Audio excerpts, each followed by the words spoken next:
Hello বন্ধুরা, welcome back to my channel. কেমন আছেন সবাই? আশা করি সবাই খুব ভালো আছেন, আমিও ভালো আছি। আজকে তৈরি করব আমের একটা দারুণ ডেজার্ট, ম্যাঙ্গো রসমালাই।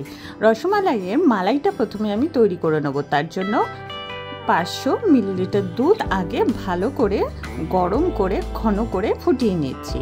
বেশ কিছুক্ষণ 4-5 মিনিট আমি ফুটিয়ে নিয়েছি। দেখুন এটা অনেকটা ফুটে উঠেছে। এবার আমি এখানে মেশাবো হচ্ছে গুঁড়ো দুধ। একটা 10 টাকা দামে গুঁড়ো দুধের প্যাকেটে পুরো গুঁড়ো দুধটাই আমি এখানে দিয়ে দিলাম। এখানে গুঁড়ো দুধটা না দিলে হয়, তবে গুঁড়ো দুধ দিলে মানে মালাইয়ের টেস্টটা ভালো হয়। তার সাথে আমি এখানে দিয়েছি সামান্য একটু ইয়েলো ফুড কালার। আপনাদের কাছে যদি কেসার থাকে আপনারা সেটাও দিতে পারেন। এর সাথে আমি দিচ্ছি 1/4 কাপ চিনি। মিষ্টিটা আপনারা বুঝে দেবেন, যতটা মিষ্টি খাবেন ততটাই মিষ্টি দেবেন। এর সাথে দিচ্ছি ছোটো এলাচের 2টো দানা আমি ছাড়িয়ে নিয়েছি, খোসাটা দিইনি, জাস্ট দানাটা ছাড়িয়ে নিয়েছি। আপনাদের কাছে যদি ছোটো এলাচের দানা গুঁড়ো পাওয়া যায় সেটা যদি থাকে সেটাও দিতে পারেন। এটা এবার তৈরি হয়ে গেছে। এটা এবার গ্যাস বন্ধ করে রেখে দেবো ঠান্ডা হওয়ার জন্য। একেবারে ঠান্ডা হয়ে যাওয়ার পর আমি এখানে আমের পাল্প মেশাবো। আর এইদিকে দেখুন 1 লিটার দুধ আমি ছানা কাটিয়ে নিয়েছি। এখানে আমি ছানা কাটিয়েছি ভিনিগার দিয়ে। 3 চামচ ভিনিগার আমি 3 চামচ জল মিশিয়ে নিয়ে ছানা কাটিয়েছি। আর ছানাটা কাটানোর পর জলটা ছাড়িয়ে নিয়ে সামান্য একটু বরফের জলে একটু চুবিয়ে রেখেছিলাম 2-3 মিনিট। তাহলে ছানাটা বেশ নরম থাকে। খুব জল ঝরাবেন না, দেখবেন জাস্ট জলটা পড়ে যাওয়ার পর খুব শুকনো যেন না হয় ছানাটা। এবার হাতে যেটোর সাহায্যে ভালো করে এটা মেখে নিতে হবে। এটা একটু ধৈর্যের কাজ, বেশ 4-5 মিনিট ধরে মাখতে হবে।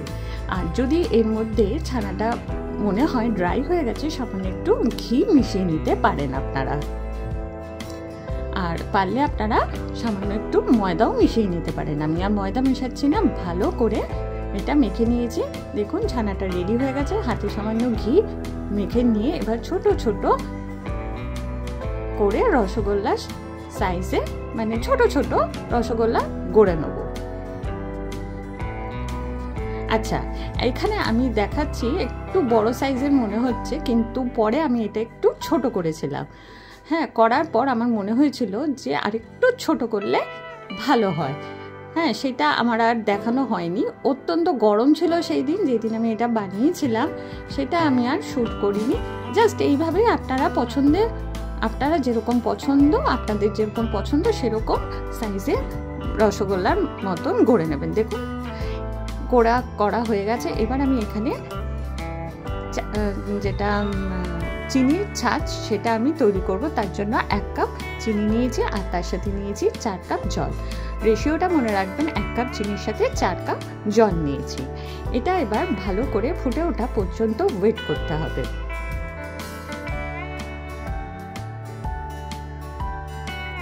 ছোট ছোট বললাম এই কারণে, ছোট ছোট করলে এটা বেশ অনেকগুলো হয়। আচ্ছা দেখুন ভালো করে ফুটে উঠেছে। এবার একটা একটা করে রসগোল্লাগুলো, মানে যেগুলো আমি ছানার বল তৈরি করে রেখেছিলাম, সেই ছানার বলগুলো এখানে দিয়ে দিচ্ছি। ফুটন্ত জল, মানে ফুটন্ত ছাঁচেই কিন্তু চিনির শিরায় দিতে হবে।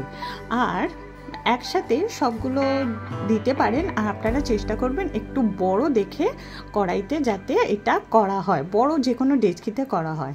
10-15 মিনিট এটা ভালো করে ফুটিয়ে নেবেন। তারপরে ওখান থেকে ডাইরেক্ট মানে ছেঁকে নিয়ে বরফ জলে এটা 10 মিনিট ভিজিয়ে রেখে দেবেন। তাহলে কী হবে, রসগোল্লাগুলো বেশ স্পঞ্জি হবে। আর দেখুন এইদিকে আমার ক্ষীর রেডি হয়ে গেছে। হ্যাঁ, এখানে আমি কয়েক টুকরো ড্রাই ফ্রুটস মানে কাজু বাদাম কুচি মিশিয়েছিলাম। এবার এখানে ম্যাঙ্গো পাল্পটা ভালো করে মিশিয়ে নিচ্ছি। এবার মিশিয়ে নিয়ে ভালো করে মেশাতে হবে, কিন্তু একেবারে দানা দানা যেন না থাকে, ভালো করে মিশিয়ে নিতে হবে। এবার 10 মিনিট রাখা হয়ে গেছে। আপনারা বুঝতে পারছেন কিনা জানি না, প্রচণ্ড সফট হয়েছিল।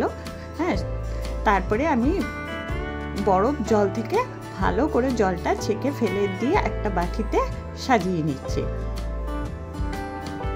গরমকালে এই ঠান্ডা ঠান্ডা রসমালাই খেতে কিন্তু দারুণ লাগে। একবার অবশ্যই বানিয়ে দেখতে পারেন, এটা খেতে কিন্তু দারুণ হয়েছিল। প্রত্যেকটা রসগোল্লা আমি সাজিয়ে নিয়েছি। এবার উপর থেকে যে মালাইটা তৈরি করেছিলাম এটা উপর থেকে ঢেলে দিচ্ছি। মালাইটা কিন্তু খুব ঘন করবেন না, একটু পাতলা থাকলে ভালো হয়। দেখুন কালারটা কিন্তু বেশ সুন্দর এসছে।